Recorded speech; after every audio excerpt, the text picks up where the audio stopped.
Salut les amis, bienvenue pour cette nouvelle vidéo de développement personnel. Aujourd'hui, nous allons parler d'un thème très intéressant comme d'habitude. Mais avant ça, il faut que je vous explique ce qui s'est passé hier nuit. J'ai fait un rêve. Oui, j'ai rêvé dans mon rêve. Le ministre de la Sécurité scolaire m'a confié une mission. Il m'a dit, Zacha, je compte sur toi. Je veux que tu fasses en sorte qu'à la fin de l'année scolaire, tous les élèves soient respectueux. Et moi, comme d'habitude, quand on me confie une mission, très excitée, j'ai dit mission acceptée, monsieur, mission acceptée. Donc là, j'ai commencé le brainstorming, j'ai commencé à réfléchir, j'ai pris des notes, j'ai pris mon crayon, mon papier, j'ai noté, j'ai réfléchi, ma tête était chaude. Et après, j'ai eu 2-3 idées pas mal que je veux partager avec vous les amis. Alors restez jusqu'à la fin. Donc là,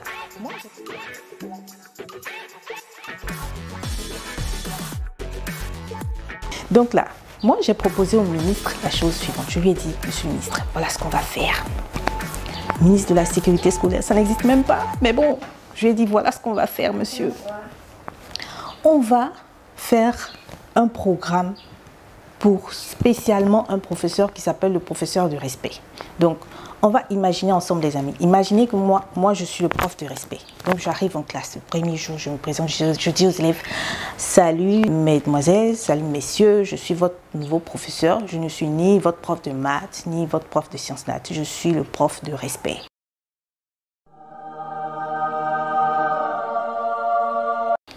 Et donc, avec moi, vous allez apprendre à respecter. Et d'ici la fin de l'année, tout le monde sera respectueux. Et pour ça, nous allons étudier ensemble un ensemble de leçons. Première leçon que nous allons apprendre, le respect du travail des autres. Et pour ça, j'ai une méthode bien particulière, les amis. Nous allons faire ce qu'on appelle une mise en situation. Mais bien avant ça, nous allons faire une liste des métiers pour lesquels nous allons faire cette mise en situation-là. Je vais faire une liste des métiers. Et oui, c'est moi qui vais faire la liste. Je vais faire une liste de métiers pour lesquels on va faire la mise en situation. Mise en situation, ça veut dire que vous allez faire ce métier-là pendant mon heure de cours.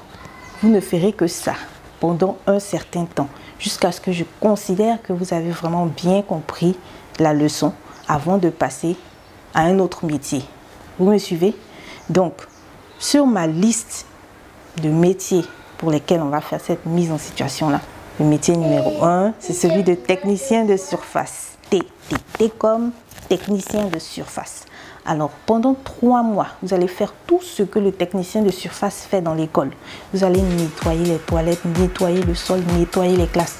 Et mon heure, c'est la première heure de cours chaque jour. Chaque jour, à la première heure de cours, tout le monde fait que ça.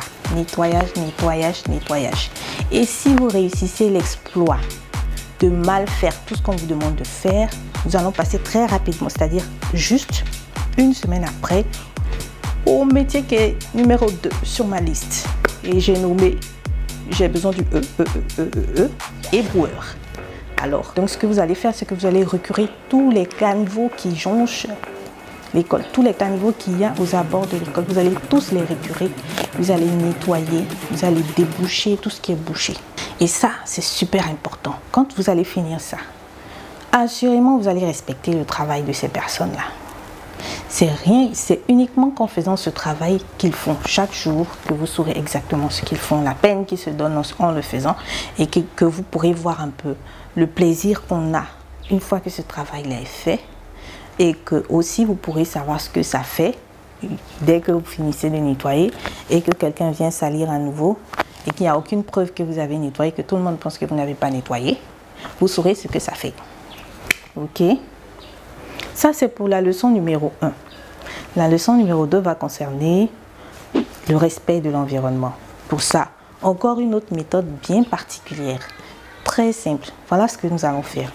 Vous allez avoir ce petit appareil que je vais vous remettre qui permet de mesurer. Je vais vous remettre à tous ce petit appareil qui mesure la qualité de l'air. Donc cet appareil mesure la qualité de l'air partout où vous allez. Donc je vais vous donner une liste d'endroits où vous allez vous rendre. Vous allez mesurer la qualité de l'air dans chacun de ces endroits-là. Et quand la qualité n'est pas bonne, vous donnez un avertissement. Quand la qualité est bonne, vous donnez un diplôme. Mais avant de remettre ces avertissements et ces diplômes-là, vous allez faire un rapport que vous allez déposer à la mairie. Et donc, voilà pêle-mêle quelques lieux que vous allez pouvoir visiter avec votre appareil. Vous allez aller d'abord dans un jardin botanique. Ensuite, vous allez mesurer la qualité de l'air dans votre école. Après, vous allez mesurer la qualité de l'air au marché. Vous allez mesurer la qualité de l'air à la gare. Vous allez mesurer la qualité de l'air dans un quartier qui a été construit par un ancien élève de cette école. Un quartier où il y a, on m'a dit, il y a 4 arbres là-bas dans le quartier. Bon, c'est un quartier qui abrite 500 âmes. Il n'y a que 4 arbres là-bas. Donc, vous allez mesurer la qualité de l'air là-bas. Et je compte sur vous pour me faire un rapport propre et net. Leçon numéro 3. Pour la leçon numéro 3, ce que vous allez faire, c'est simple. Vous allez vous-même identifier ce que vous devez respecter et la stratégie que vous allez adopter pour respecter cela. Il peut s'agir des animaux ou d'autres choses. En tout cas, vous devez respecter tous et tout. Ce qui est respectable, bien sûr. En réalité, le respect, c'est une valeur. Et sans le respect, il est difficile de construire une bonne estime de soi-même.